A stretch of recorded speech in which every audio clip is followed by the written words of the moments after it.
For all the confusion. I didn't think I needed to reserve the room because it was open last time and I just assumed it would be open this time, and that was a bad assumption. Next time I'll just reserve rooms ahead of time just so I don't have to deal with it. Anyway, I'm glad you guys are here. I hope that your day is going well. I hope that the studying is going well. We are kind of down to crunch time, so I'm going to do this review and practice a few more problems with you guys. The idea here is that I've got this review session list of questions, and I'm going to pick up with the ones I did not cover in yesterday's session. We'll see how that goes, and then at some point I might end up starting to recycle new problems, or maybe I'll come up with a completely new one that I haven't given you before that I just now thought of. If you need to leave early, no worries. I'm recording this and I will send it out later on tonight. Or if you just feel at some point like, yeah, I need to stop listening to Dr. Annan and I need to start just doing my own problems, I won't be offended if you decide that you just need to get to your own private study time. That's also fine. After the session's over, I am going to be hanging out pretty much all night tonight. As of now, I don't have an exam to give you, so I have to work on that. So I'll be here late tonight, and I'll be back right again tomorrow morning at about 8 something. I forgot what time I said. I think 8:30. Anyway, so that's my plan for the session. Remember that each of these 4 chapters that we're going to take a test on tomorrow will be roughly equally represented. So roughly 25% for each of chapter 6, 7, 8, and 9. And I'm going to try to give you guys some practice problems about all of those, including both theoretical and conceptual, as well as computational problems. So we're going to just do a big mix. Before I start in on this list of problems that I would like to do with you, does anybody have any questions that has come up so far? Just broad questions about anything? Everything's working okay? Somebody found a typo in my solutions. I was impressed. After so many times of teaching the class, there are not very many typos in my answer keys anymore, but there was one. I got it fixed. I reposted it. It should be good now. Yeah. Which one was it? It was number 10, I believe, from the original midterm review packet, not from the sample tests. I found one of the sample tests. Oh, you did? Maybe. Oh. Yeah, We can take a look at it later on. Yeah, it's getting to the point where, it's very rare that we have typos in my solutions, but it could happen. Anyway, so let's get started. I'm going to be going off of the review session questions that are in Canvas. I did many of them yesterday, so I will be numbering these kind of according to how they're listed in my questions here. So you'll see me jumping around. But I'm actually going to start, I think, with number 1. Because I did not do this one yesterday, so I think I'll do it today. It's kind of a theoretical problem. So it just says, suppose that A is a matrix, well, it's a square matrix, let's say n by n, has the equation, I'm just kind of abbreviating the question a little bit here. The equation is a cubed minus 2a squared plus 4a plus 5 times the identity matrix is equal to the 0 matrix. Right. So suppose that A satisfies that equation. And then what the question says is that if lambda is an eigenvalue of A, basically you want to show that the eigenvalues satisfy the same equation that the matrix does. So lambda cubed minus 2 lambda squared plus 4 lambda plus 5 is equal to 0. So we try to show something like that. Right, and it turns out it doesn't matter specifically what the polynomial is. I could change this to any numbers and just modify this accordingly. It would still be a valid problem. So I can make these problems up by the bushel barrelfuls. There's millions of them just by changing the numbers. But it's a nice thing to know that if there's something that is an equation that's true for your matrix, then it's actually also true for any eigenvalue of your matrix. So it's kind of conceptual the way it's set up. We don't have a specific matrix in mind here. and you would need to give me like a generic solution. So starting from that, does anyone want to propose maybe a good place to start with something like this? Adrian? Did you say the two equations equal to each other? Well, this is an equation of matrices, and this is an equation of numbers. So they're kind of not in the same universe, so to speak. Yeah, Gabriel? We can use AV equals lambda V. Yeah, when I'm in doubt, if I have a problem about eigenvalues and I don't know what else to do, and it's conceptual, I'm gonna start, guys, by writing down the sort of almost the gut reaction is to just write down that A times V is equal to lambda times V, right? This is the most important equation in chapter 7. It's almost impossible for me to believe you could have a test without that somewhere showing up. So we should just write that down because I can give partial credit for everything that's written down. Okay? There is one extra condition here that we should make a note of. The point being that if you have an eigenvalue, there is this corresponding eigenvector V. But guys, please remember that eigenvectors technically should be not zero. And it's actually going to turn out to be important for this problem that eigenvector is not zero. Okay, so AV is equal to lambda V. And does anybody have a suggestion what I might want to do next? Marco? Multiply V into the original equation. Okay, so we could take this original equation and sort of apply it to V, right? So then what we could say is, I like this idea, a cubed minus 2a squared plus 4a plus 5 times the identity of V is equal to 0 of V. I don't mind that at all. That takes it from being a matrix equation into being a vector equation, yeah? What is 0 times V going to be? 0, right? So the right-hand side is pretty straightforward. It's just the 0 vector. On the left side, the only thing I can think about doing is just like expanding it out. From an algebra point of view, we could do that. So you got a cubed times V minus 2a squared times V plus 4av, and then remember that the identity matrix is like multiplying by 1, so I don't really need to write it down. So the last term could just be written as 5v. Okay, so far so good? And the only thing is, so far, I don't see lambda anywhere in the problem. The ultimate thing we're trying to show has lambda in it.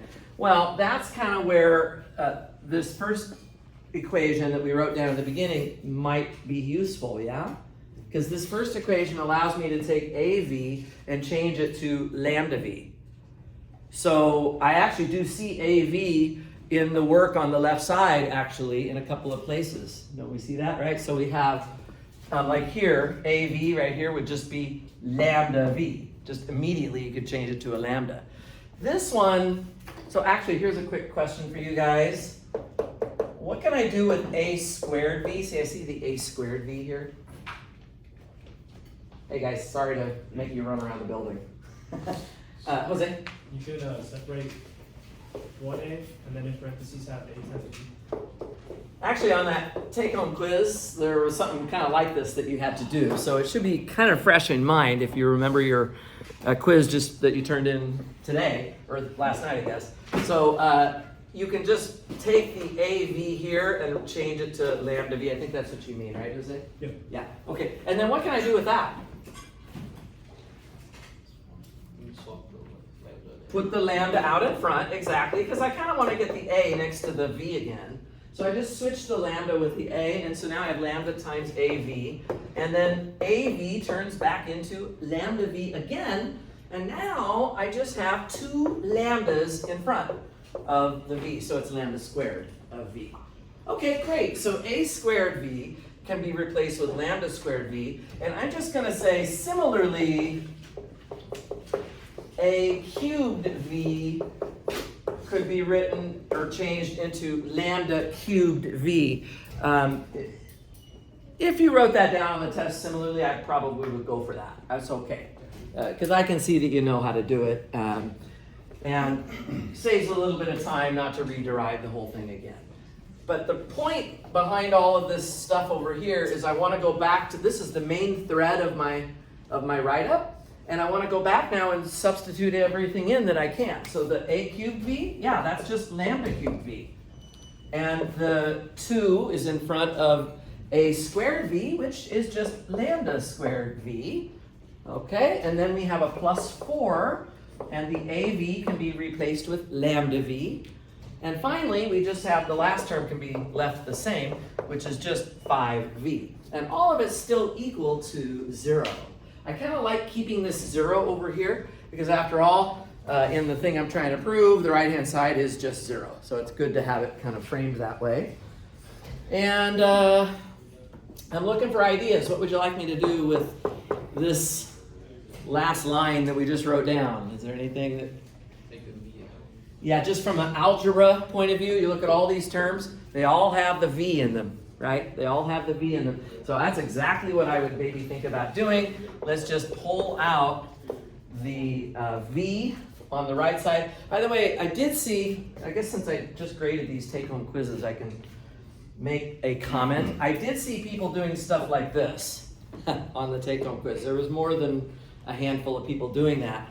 It's technically not wrong to do it here because this v is just getting multiplied by this number. I'll go ahead and put this number in here.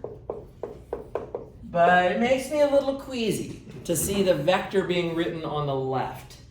Because if that vector had been multiplied by a matrix instead of by a number, then you would have something that does not make sense. Because you can't take just a column and right multiply it by a matrix. This doesn't make sense. Basically my message to you guys is do not change the order of anything ever if you can possibly help it. Except, the only exception to that is if you know it's a scalar. So like here, I don't mind. The a and the lambda, yeah, you can switch those two because lambda is just a number.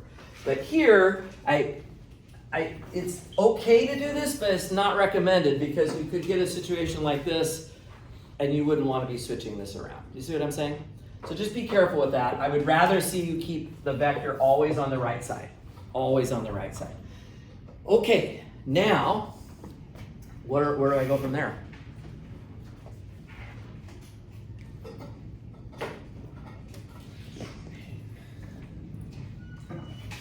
Yeah, Gabriel? Well, we know that v cannot be 0. Yeah, so this is a non-zero vector that has been scalar multiplied by something and turned into 0. The other question is, what could that scalar be? If it's a non-zero vector and you're stretching it by this scalar, then if it turns into the 0 vector, then your scalar must be 0, right? So let's just add one last line here, guys. Since v is not 0, right, since the vector is not 0, then this scalar, which is just this lambda thing, lambda cubed minus 2 lambda squared plus 4 lambda plus 5, that whole thing would then have to be 0. That would be it. That would be the whole thing. Okay, what do you guys think? Does it make any sense? Questions here? Can you explain one more time why we know that v cannot equal 0? Why is v not equal to 0? V. We actually said that up here, and it was because v is an eigenvector. So if I want to get the definition of an eigenvector written down, it should be a vector that is not 0 such that AV equals lambda v. Exactly. That's exactly right. Okie dokie. Other comments? Other questions? So far, so good? All right, great. So, yeah, you should expect this to show up for sure, somewhere. Somehow, somewhere, some way, I'll find a way to ask you something about that. Probably not exactly what you've seen before, but you will definitely want to have that kind of on your thoughts. Okay, let's go to a different problem. Are we all good with that? Anything else? That's number 1.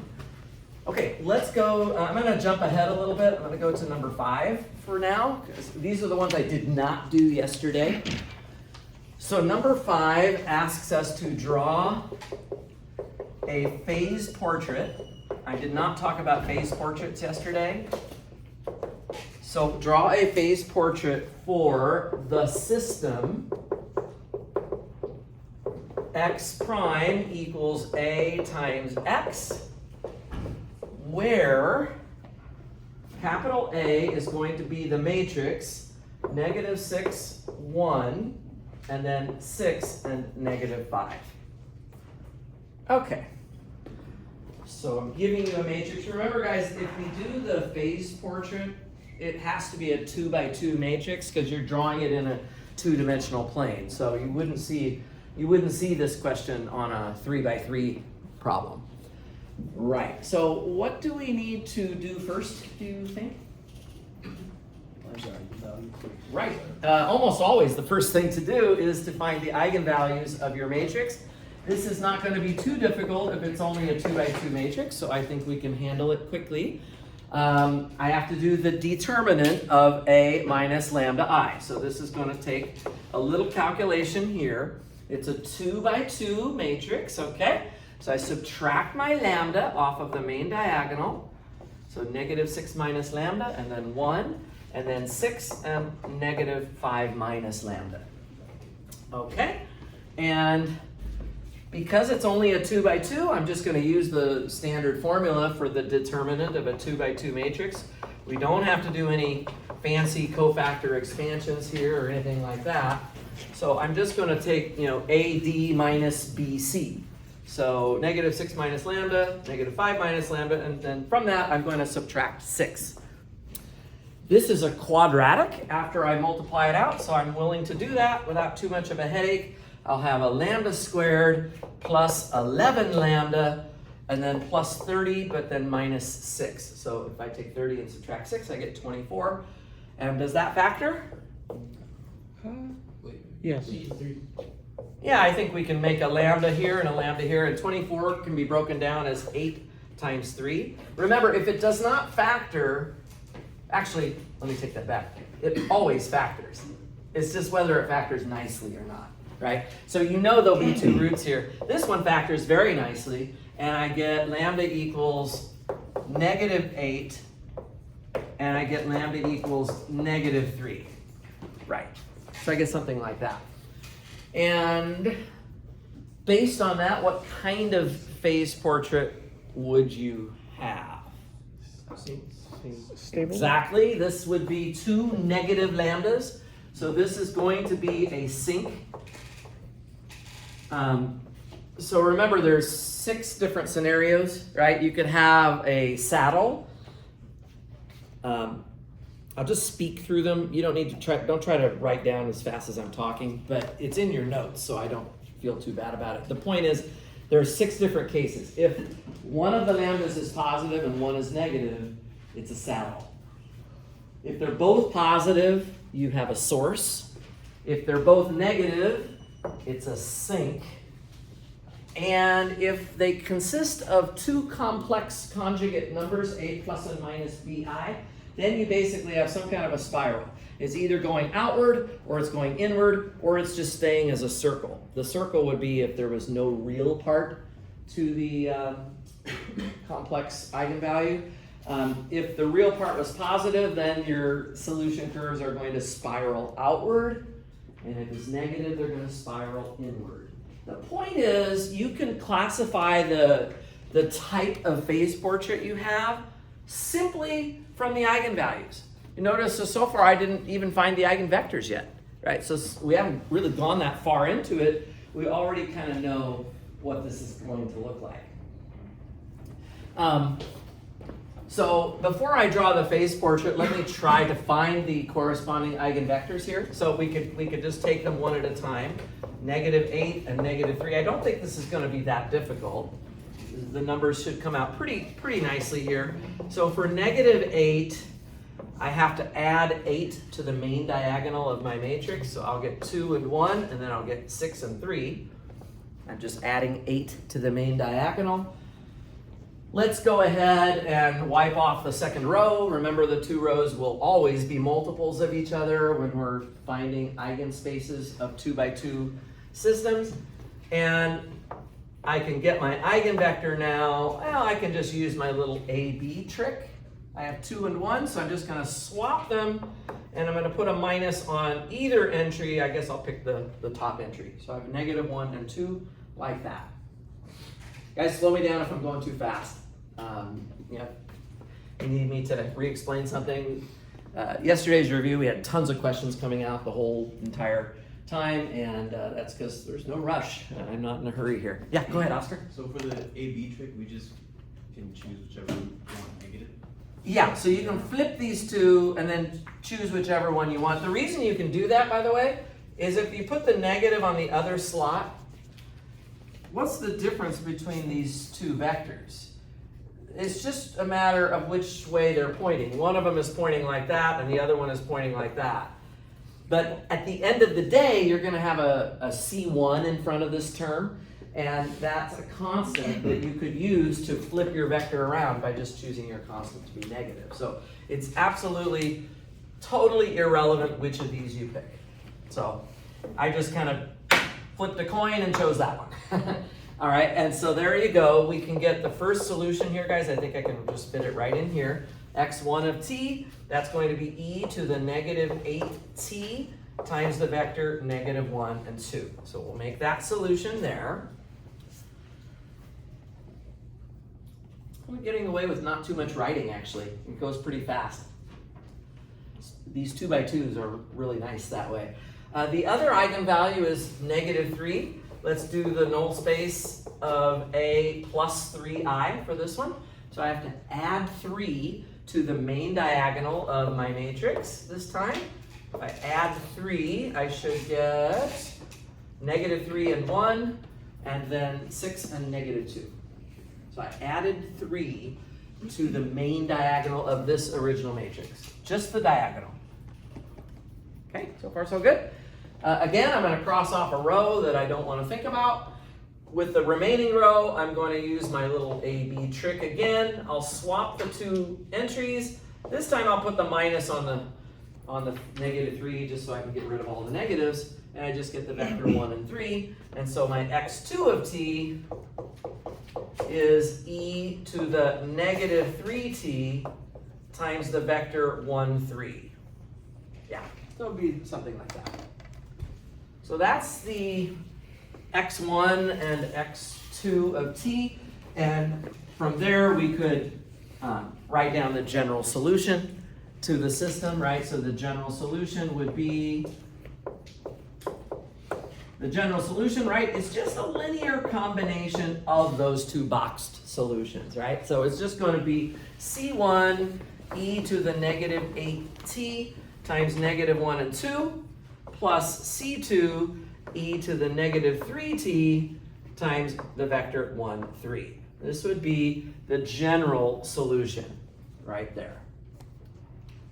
Okay, and let me come back here. Now I'm going to try and start thinking about drawing the phase portrait. We already know it's going to be a sink. It's just a little bit of a question of getting some of the curves onto the picture. Okay, everybody so far so good? Yeah, so give yourself plenty of room here. Probably if I ask you to do this, I'll give you the axes already on the paper so you don't have to get too detailed with them. We're going to label these with x of t and y of t. Make a few tick marks here. Okay, but again, I'll probably give you the graph paper, so to speak, if I want you to do this so that I can get it all kind of standardized. And what you're going to want to do on your phase portrait is plot the two vectors that came up in these eigenspaces. So the first one is -1 and 2, which is actually this vector right here, guys. It's right here. And what we know is that if we drop our feather right at that spot, where's it going to go as time progresses forward? Towards the origin, exactly, because it's a sink. So it has to be getting sucked into the origin. And if we were to go in reverse time, we would find that that feather was kind of coming in from infinity. Yeah, okay. The other eigenvector was 1, 3. Well, that's right here. So again, if I dropped the feather right there, then it would also track towards the origin. And if we went backwards in time, it would be coming in from way out in the far reaches of the XY plane. Now, those are the two solutions, x1 and x2 of t. Remember guys, t represents time. You want to imagine that this picture is not a static picture. It changes with time. So this feather is moving along the curves that we are drawing right now, according to where we dropped the feather into the picture. Okay? So the other thing that you can draw immediately, guys, on your graph is that there will be another curve. So here I have the point 1, 3. You will also have -1, -3. And that comes if you chose C2 to be -1, right? If C2 is -1, then this becomes the point -1, -3, which is plotted right here. But that exponential still sucks that feather into the origin. So now it's just coming from the opposite direction, but it's the same behavior.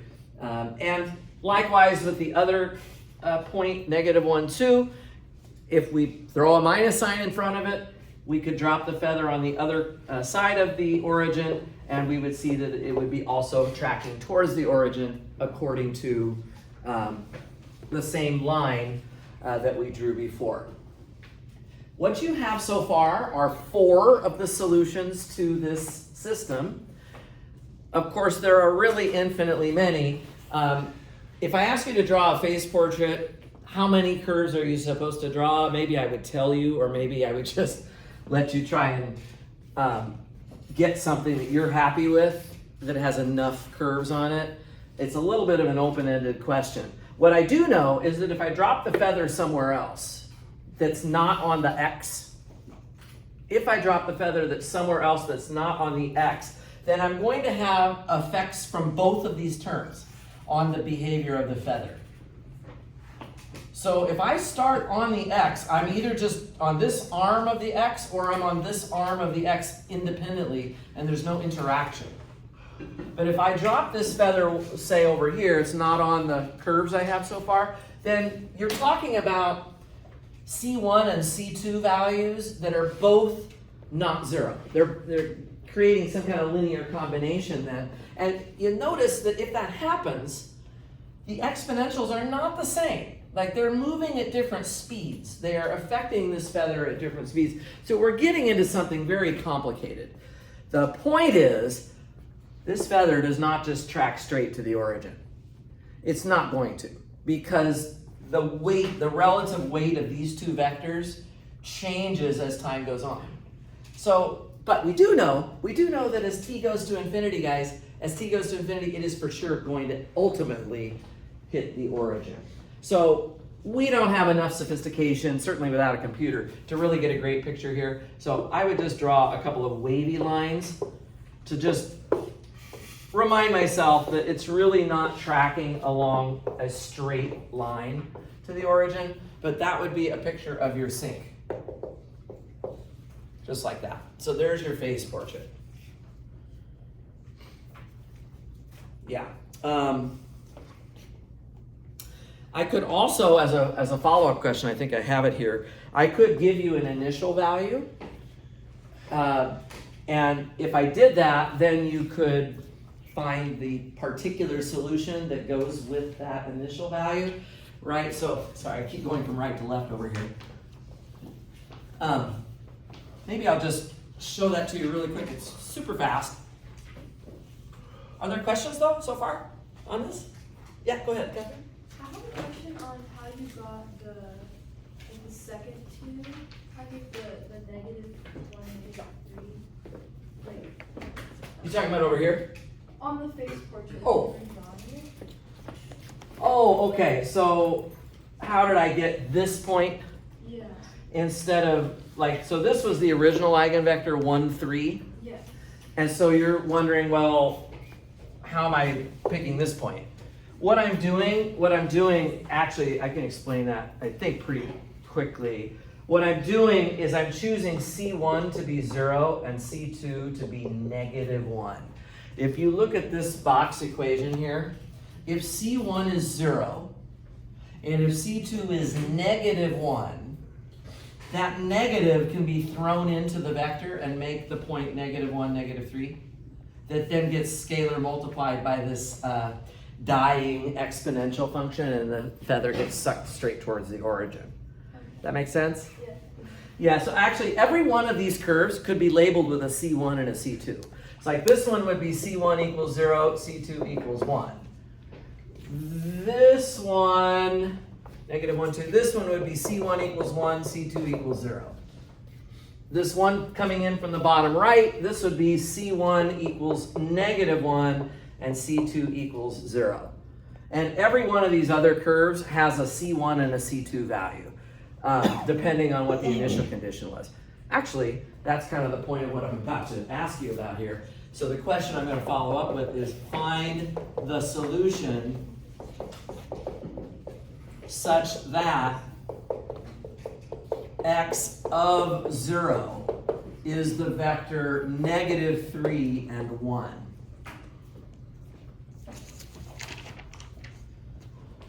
So negative 3 and 1, and it's too bad I raced up here with no colored pens, but negative 3, 1 is right there. And I would like to know what is the solution that goes through that blue dot. There will only be one that can do that. Out of this huge picture that has all these different curves on it, there will be exactly one curve that passes through any point, actually. Any point in this xy plane, there will be one and only one curve passing through it. Well, to figure out that curve, you won't be surprised how to do it. Maybe somebody wants to tell me how I'm going to do it. If I give you this initial value and we've already got the general solution, what do you suppose I'm going to do? Plug it in. Yeah, I mean, plug it in. Plug a 0. This is a 0 for t, right? So if I go over here and I put in 0 for t, I think everybody could probably imagine that that's a reasonable thing to try to do. If I put in 0 for t right here, it basically just makes the exponentials become 1. So they just disappear, right? So you just get, C1 times the vector 1, 2, negative 1, 2, and then plus C2 times the vector 1 and 3, like so. Yeah. And this can be now cleaned up a little bit. If I just go across the top slot, I have negative C1 plus C2. And on the bottom slot, I have 2C1 plus 3C2. And we have a value that has to match up with, which is negative 3 and 1. And now what you're ending up with here, guys, is just two equations and two unknowns. Two equations and two unknowns, yeah? Well, we should be able to solve that. Yeah, so actually I should just do it here. So basically, negative C1 plus C2, that should be equal to negative 3. And then the other one is 2C1 plus 3C2, and that should be equal to 1. Yeah. Okay, so there's your little system that you need to solve. And to solve that, well,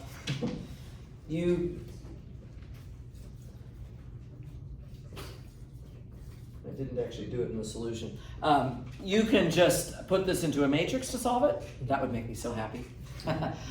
Or you could just wing it. On a 2x2 system, you could probably give this to a high school kid. They might be able to solve it for the two unknowns. It's not that difficult to do that. But honestly, we learned this stuff for a reason.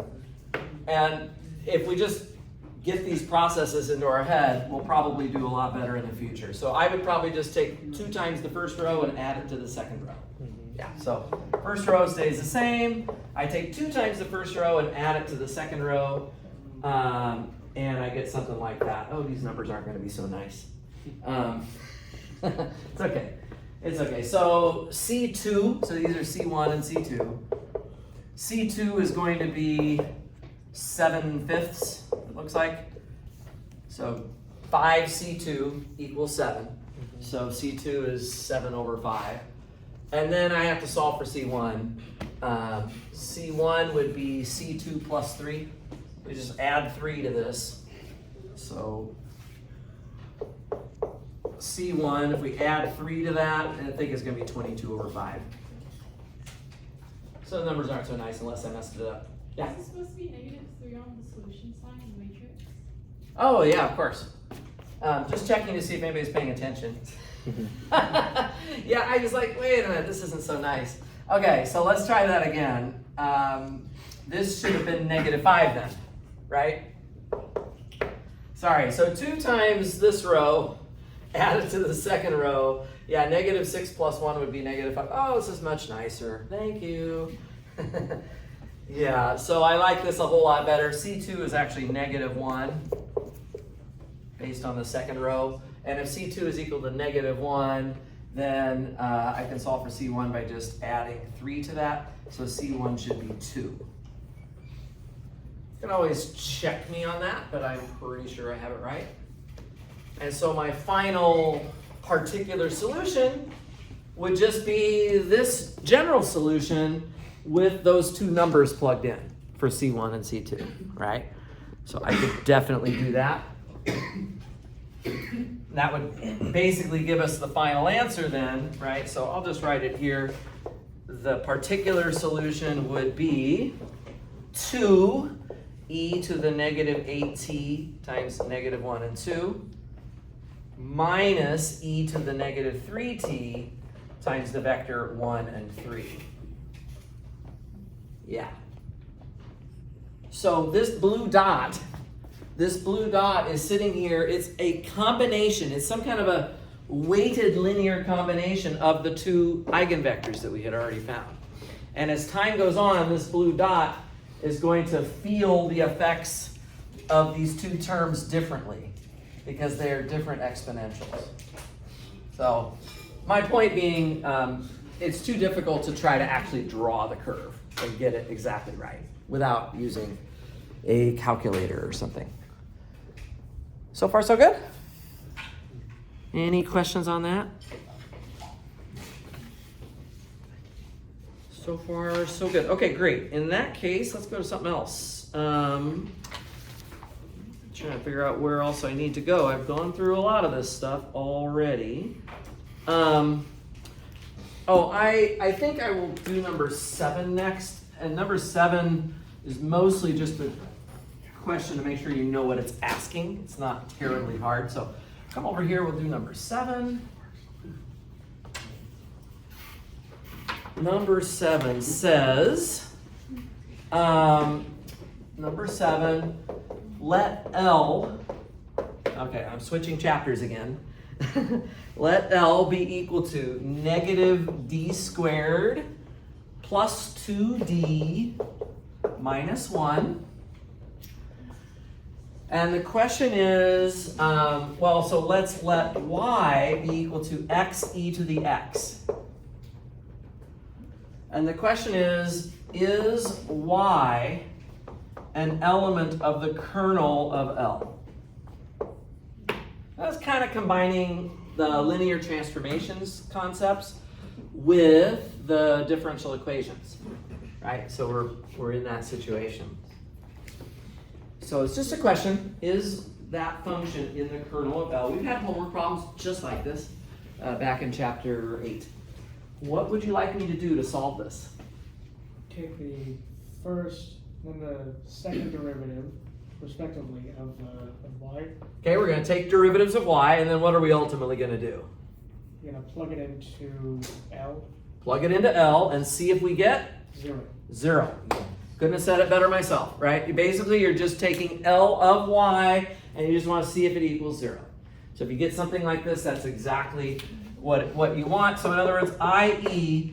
is L of y equal to 0? Because the kernel, as we know, guys, the kernel of a linear transformation is those inputs that get killed by that transformation. So by getting killed, I mean turns it into 0. Yeah, so let's check that out. I'm going to take Amin's suggestion, which is we need to take a couple of derivatives here. So starting with y equals x e to the x, I'm going to take the derivative. To take the derivative of this, Guys, I do assume everybody comes into this class knowing some calculus, so you have to use the product rule. If you don't know how to do that, it's gonna be an uphill battle. So the first term times the derivative of the second, plus the second term times the derivative of the first, right? So we just do the product rule like that. And then I have to do it again. So I have to take the second derivative here. The second derivative would be, again, the product rule for the first part. So x times the derivative of e to the x, which is e to the x, plus the second term times the derivative of the first, so that's e to the x.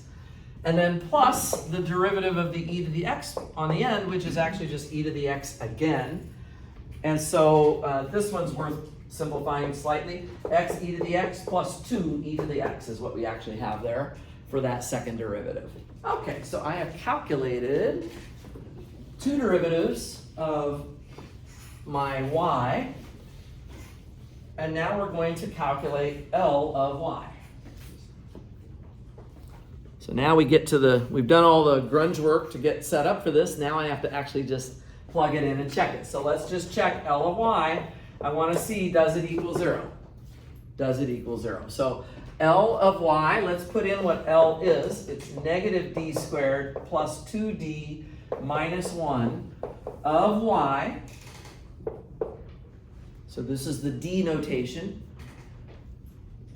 And everywhere we see a d, we're going to take a derivative. But before I do that, I'm actually going to go ahead and just FOIL out the terms here. So I'm going to distribute the y to each of these terms.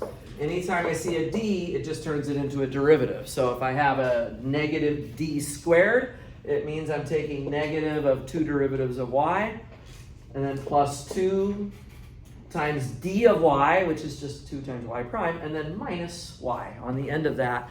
It's going to look just like that. And now we've calculated the different derivatives that we need here. I just have to feed them in here. So this is just going to be negative of, let's see, the second derivative was x e to the x plus 2 e to the x. And then plus 2 times y prime. Well, y prime was already calculated here, x e to the x plus e to the x. And then minus y, which is x e to the x. So that is the calculation so far. And at this point, it's just algebra, to be honest with you.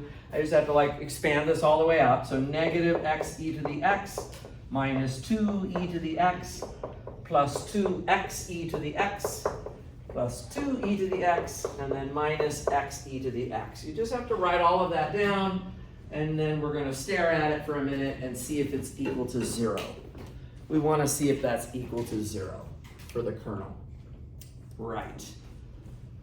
So what do you think? Does that cancel out? Yeah. I think it does, right? The e to the x terms have 2's in front of them, but opposite signs. And then the x e to the x terms, there's negative of them twice, but then it's added twice right there. So it does give us 0. That's a check. And so this is a yes. That would be a yes. Does that make some sense?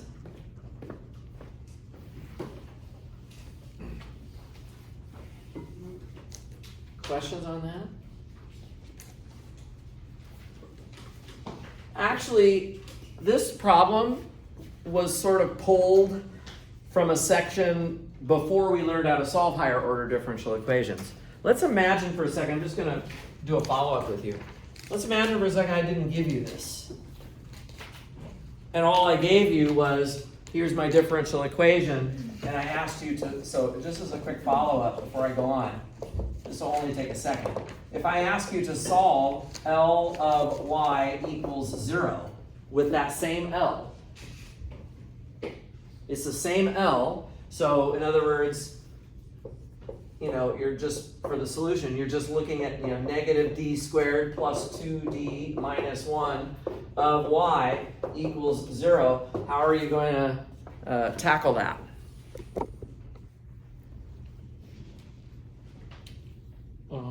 The roots? Yeah, I'm going to do the roots. Remember the whole thing where you just change all the d's to r's? Yeah. That's all you got to do.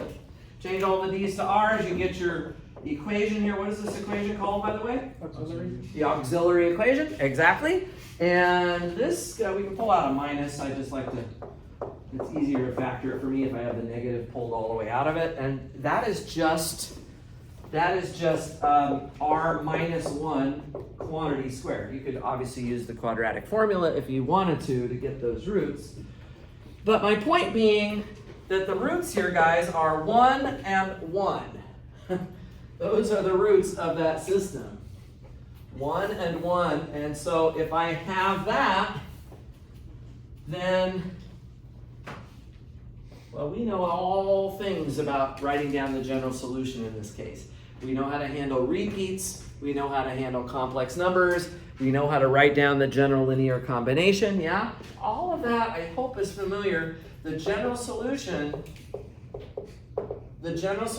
would be y of x equals,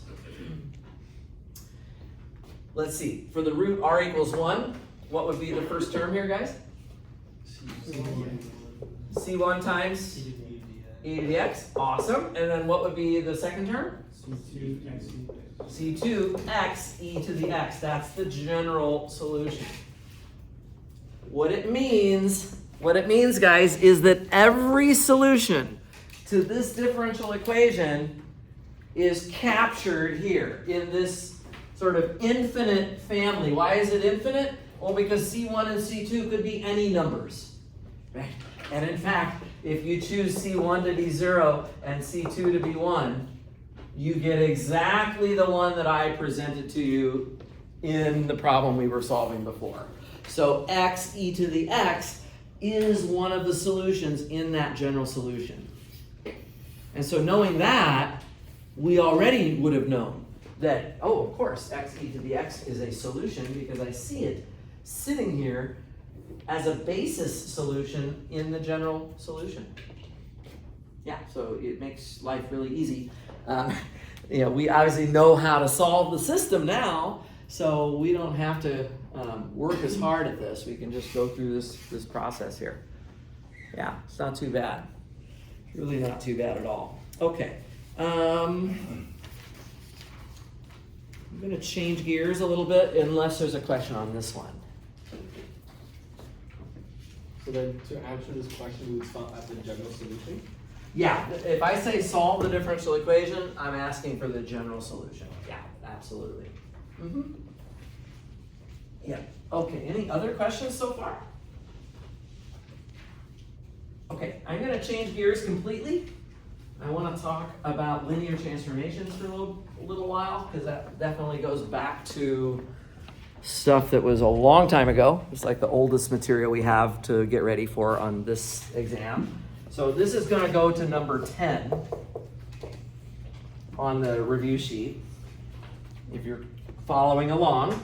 And we're going to define T. T is going to go from P2 of R going to P2 of R.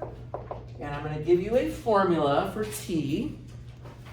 T is going to take a P of X, so just some polynomial P of X, and it's going to spit out X times P prime of X plus 2 times P double prime of X. The prime is the derivative, right? So this is just a problem involving the derivative of the polynomial.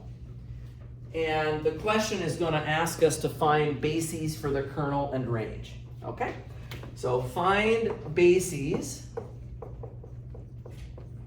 for the kernel of T and the range of T. And while we're at it, we're going to do a follow-up. We'll just write down the follow-up now. Decide if T is 1-to-1 onto both or neither. So this is like wrapping up a bunch of stuff into one question. A whole bunch of the stuff from chapter 6 is going to get addressed by that one single problem. So it's a good one to look at. Give myself some room to play with this.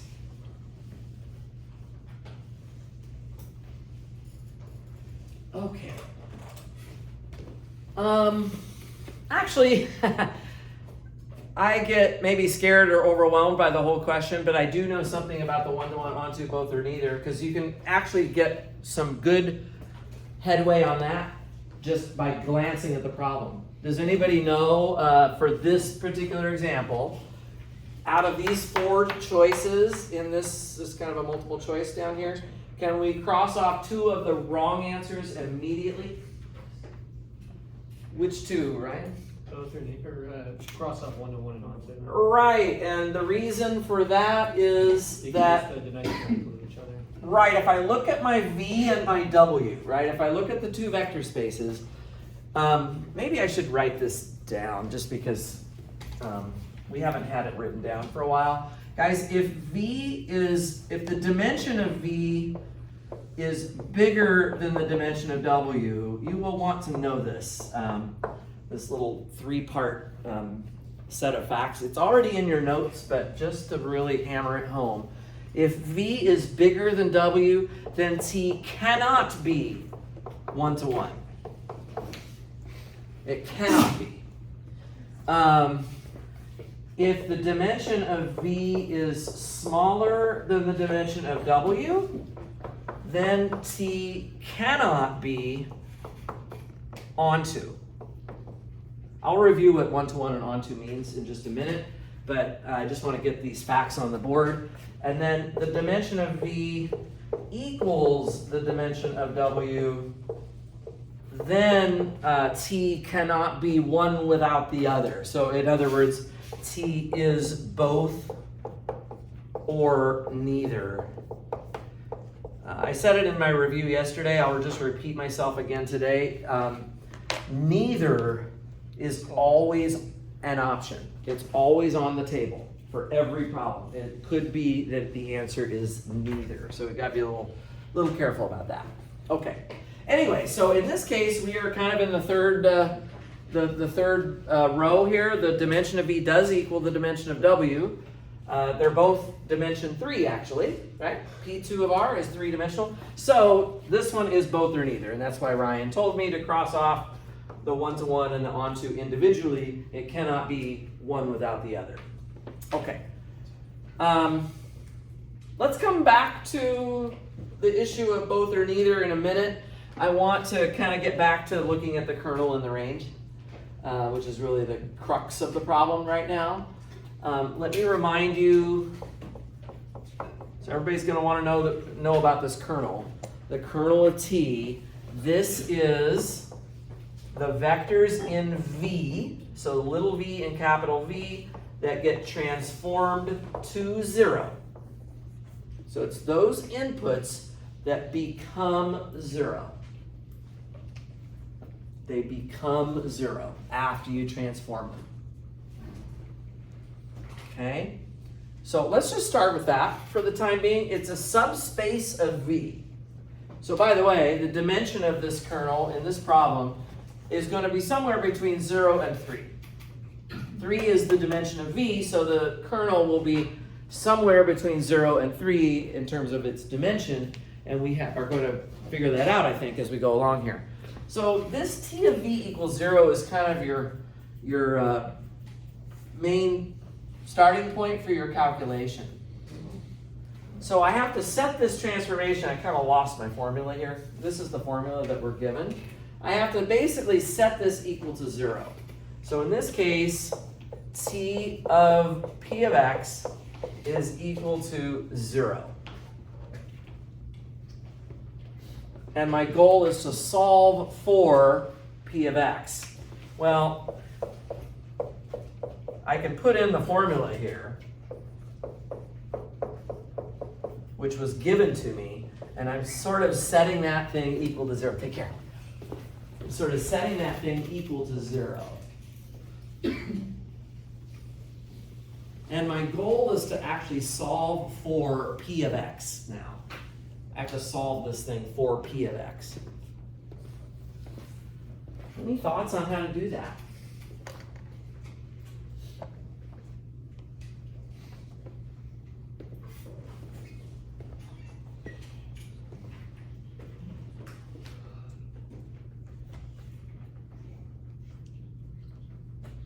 it's actually a differential equation. If you want to think about it. I mean, your goal is to solve for the unknown function, which is p of x, and this is a second order differential equation. Oh my gosh, do we have to actually solve a differential equation here? Reed, you had your hand up. I don't know if you. Never mind. Yeah, it's a little interesting. Anybody have any thoughts on this one? Can we change it to an auxiliary equation and solve it from there? The auxiliary equation thing is awesome when your differential equation has constant coefficients in front of it. But I have this x p prime of x here. This is not even, of the nature of. Well, let me also explain that if you found roots of the auxiliary equation, you found values of r, your solutions would then be, as you know, they would then be of the form e to the rx. Well, that is not a polynomial. That does not exist anywhere in the realm of v and w here. So it's not going to be possible to do it that way. Yeah. So we get like a general polynomial, and we give it like coefficients, and we differentiate. Did everybody catch that? That's the ticket. That is the way to do this. What you have to do, guys, is you have to write your p of x. After all, it is a quadratic polynomial. You need to write it as such. So that's exactly right. So I think that's the point that you're trying to make. I'm actually going to write my p of x as a sort of an arbitrary form of a quadratic polynomial. This is the key here. Okay?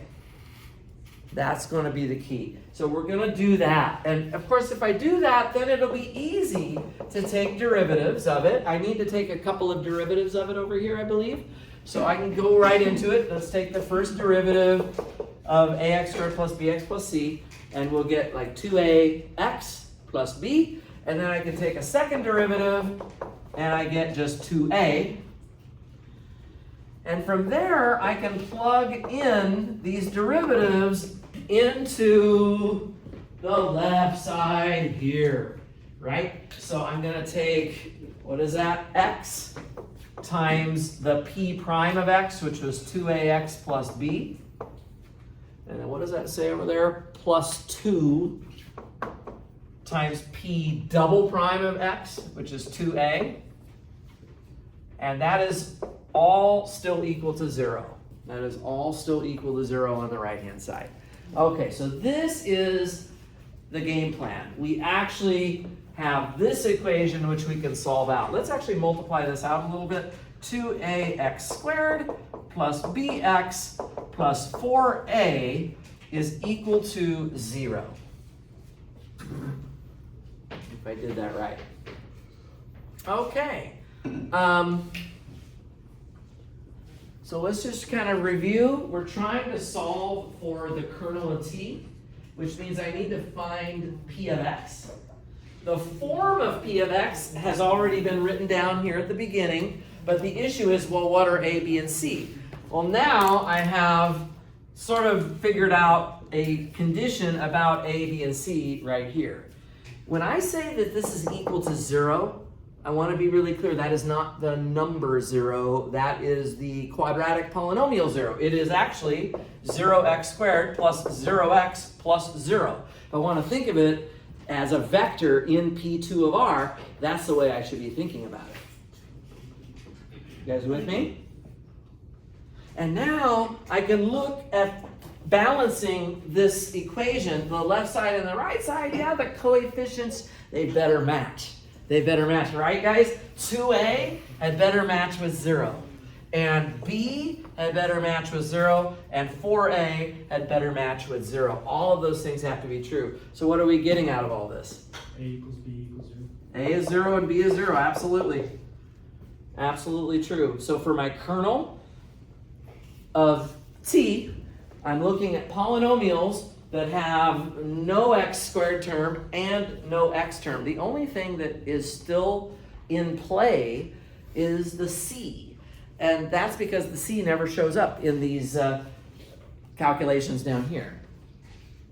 And c is just a constant. So guys, the kernel of t is simply the set of c. So it's ax squared plus bx plus c, but a and b are already 0. So it's just the set of c such that we could write such that c is a real number here if we want to be real formal with that. Get it written exactly right. And what would be a basis then for this? Basis for my kernel? Right, when you bust out the c, the only thing left behind is the number 1. So that polynomial is a basis vector. You can check it out, guys. If you transform the number 1, you will get 0 over here. After all, taking derivatives of constants leaves you with 0. So of course t of 1 is 0, and there's my kernel of t. Everybody good with that? The secret to it, the trick to this is to think about writing your polynomial in this form. This is what Pablo told us, right? That's the key point. Take your p of x and actually write it out with coefficients. Okay, even if it maybe wasn't given that way in the first place. That's the key to doing it. If you just leave it like this, guys, and you say, well, I have to solve for p of x right now, then you're stuck solving this differential equation, which is a second order equation. It's not constant coefficient. So we can't do auxiliary equations. We can't do a lot of the stuff that we learned in chapter 8. There might be some tricks we could do, but they would be tricks that, if you've never seen them before, it's really not something you'd want to be under pressure trying to figure out. The way to do this problem is to rewrite it as ax squared plus bx plus c. Okay, so that's the kernel. Everybody okay? Are there questions about this kernel? Be careful. I see a lot of people doing this. I see a lot of people saying the kernel of t is equal to the null space of A. That's totally wonderful as long as you are talking about a matrix transformation. So this is fine if t is going from Rn to Rm and you have some m by n matrix around. Okay? But some people are writing this down kind of almost like it's a reflex, and they might be on a problem like this. There's no matrix here. This is just polynomials all over the place. So I don't want to be like trying to solve this problem by doing a null space of a matrix. It's just not happening. Okay? Be a little careful with that. The one that was on the extra credit quiz was a matrix transformation. So I went a little soft on that one. I just sort of made a little matrix, and all you had to do is take the null space of it, and that was your kernel, right? But again, it's only in the case of this matrix transformation that that's going to be the way to go. You guys with me? Questions here? Okay.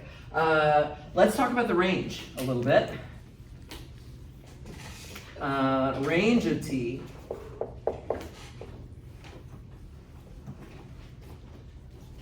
I guess I should remind you what it is. The range of t, this is going to be a subspace of W. And the way you calculate this one, guys, is you write it as a span of a list of vectors. And now what is the list? Well, you have to transform a bunch of vectors from V. So I'm going to just write it like this. This is the same way we wrote it when we first talked about it. T of V1, comma, T of V2, comma, T of V3. And the point being that the V1, so this is where V1, comma, V2, comma, dot, dot, dot, up to Vn is any basis for V. You get to pick the basis that you want to work with. And for most of our regular vector spaces, there's usually like kind of a natural choice, like an obvious choice. So now the thing you have to be careful with here is that this list that you end up with is not necessarily your basis, because these vectors here could be LD. They could be. They don't have to be, but they could be LD. Does anybody remember a scenario when I would already know that they are still LI?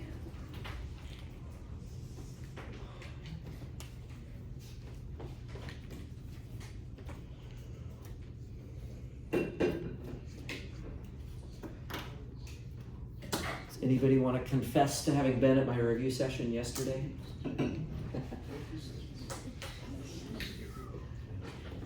We did a problem yesterday. Just to remind you guys, I was super excited about it. So shocking. It said that if you start with a set of vectors that is Li, and if t is 1 to 1, do you remember this? I think this is problem number 11 off of that sheet. If t is 1 to 1, and you start with a linearly independent set of vectors, which these would be, then after you transform them, the results will still be linearly independent. That's if t is 1 to 1. If you were not in my review session yesterday, that's a great problem to review. It's number 11. It's the last one on this review session sheet. And maybe if I have time at the end of tonight, I could do it again for anybody who hasn't seen that one. The problem, of course, here, guys, is this transformation going to be 1 to 1? No, because 1 to 1 means that the kernel should be 0, and this kernel is not 0. This kernel is not just the 0 vector. It has a whole bunch of things in it, all these constants. So let's just note here, guys, t is not 1 to 1. By the way, that means we can go back to our question we were doing earlier. T had to be both or neither, but we already now know that the kernel is not 0. So this one is actually neither. So it's not 1 to 1. If it had been 1 to 1, then this list of vectors would be guaranteed to still be Li, according to that other review question. However, in this case, my caution stands, which is that once you get this list of vectors, you are going to have to make sure that you're going to have to remove dependencies to make sure you get a basis, right? We're asking for a basis for the range of t. So that's going to be the key thing. Okay, so is everybody okay? This is the definition of the range. It is a subspace of W, and its basis will consist of some of these vectors. These vectors might be LD, which means I got to throw away the vectors that are LD. What you have to understand here, guys, I'm really asking a lot of you, to be honest, because this is really going back even to before chapter 6, when I gave you a random list of vectors and I said, oh, are they Li or LD? Well, we learned that we throw these vectors into the columns of a matrix and throw away the unpivoted columns, if you remember that. It's been a while. But, the beauty of this is that you're learning it again right now. You won't have to study it again next week so much. It should hopefully be in mind. Okay, without further ado, does somebody want to give me, for this example, a good basis for P2 of R? What basis do you want me to use?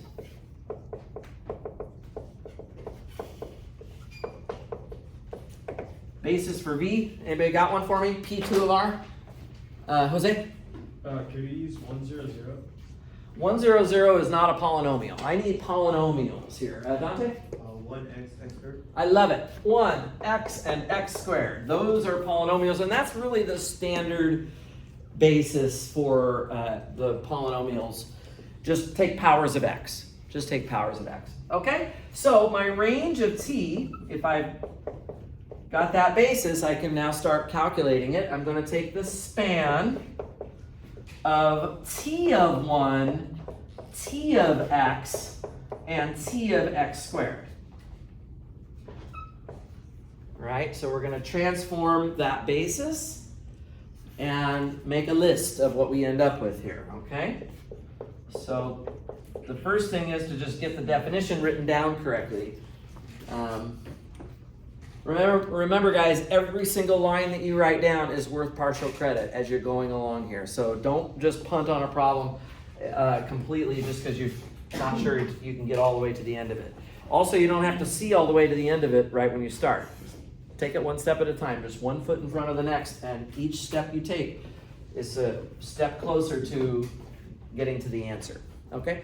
What is T of 1, by the way? If I plug 1 into this transformation formula over here, what am I going to get as an output?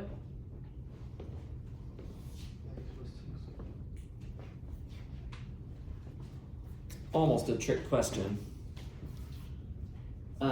Adrian, 0. how about 0? Didn't we just already say that 1 was the basis for the kernel? If it's in the kernel, then when you transform it, you do get 0. That is right. Yeah, it is 0. What about t of x? If I transform just x using this formula, so I have to take the derivative of x and then the second derivative of x and plug it all in here. What am I going to get? T of x is, sorry? It's just x, isn't it? It's just x times 1 plus 0. So that's just x, okay? That's just x, good enough. And then let's get the last one, t of x squared. If I want to evaluate t of x squared, I have to take the derivative of x squared, which is 2x, with another x in front of it, so that's 2x squared. And then, I'm kind of doing this in my head, guys. 2 derivatives of x squared is actually 2, but it's being multiplied by 2, so that's 4. So I think it's 2x squared plus 4. I hope that's right. Can somebody confirm? 2x squared plus 4, I'm standing too close to the board. I might be getting it wrong. I think I have it. By the way, here's another point. We already know the dimension of the kernel of t. What is this dimension right here? Let's go back to the kernel for a second. It's 1, right? It's 1. So the dimension of the kernel is 1. Does anybody know anything that's related that we should be thinking about when we're looking at dimensions of the kernel? Yeah, that general rank nullity theorem might be useful. Let me just write it down.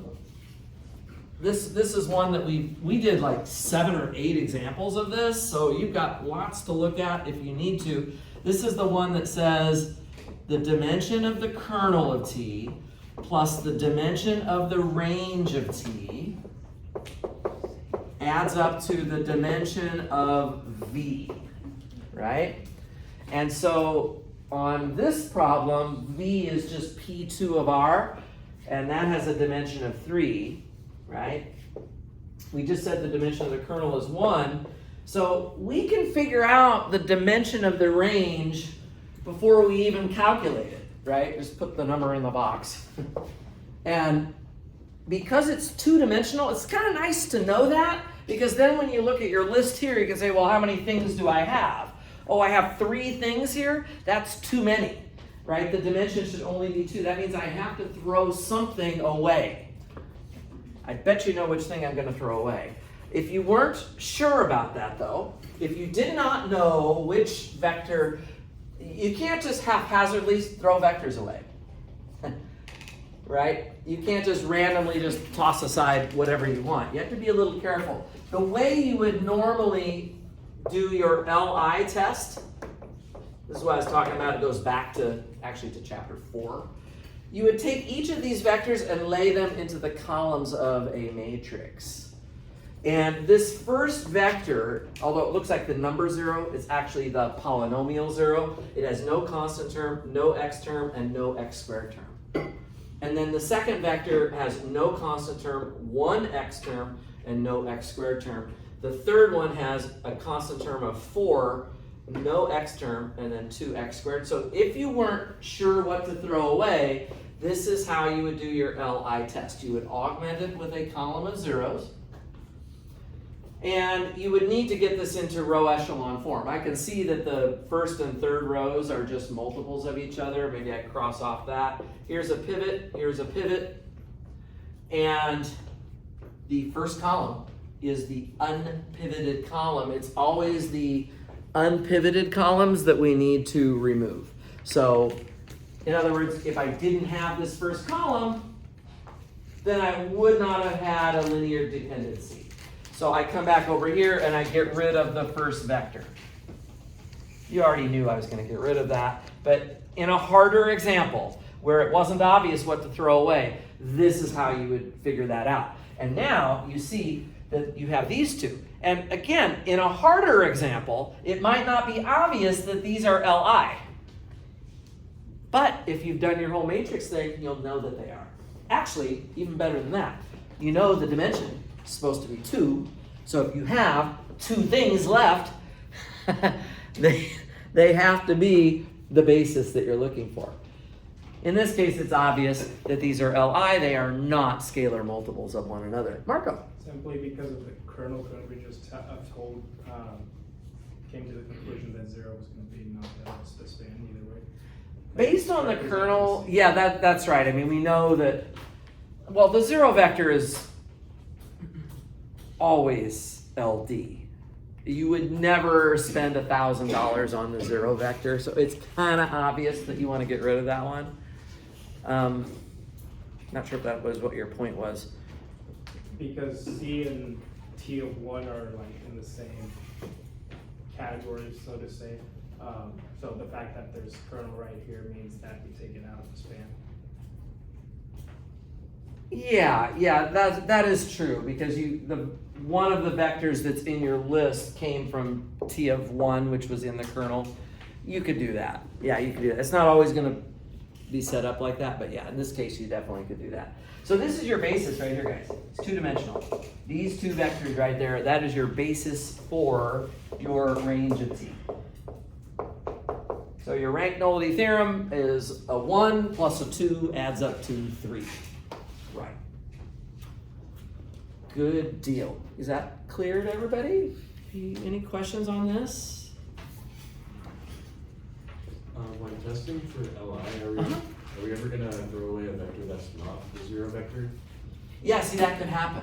That could happen. And that's why I'm saying you might see a scenario where, I think there is one in the sample test, where you are asked to find a basis for the range of T, just like this problem. It's in the sample exam, and you have a list of a bunch of things, and none of them are 0, but they all happen to be multiples of each other.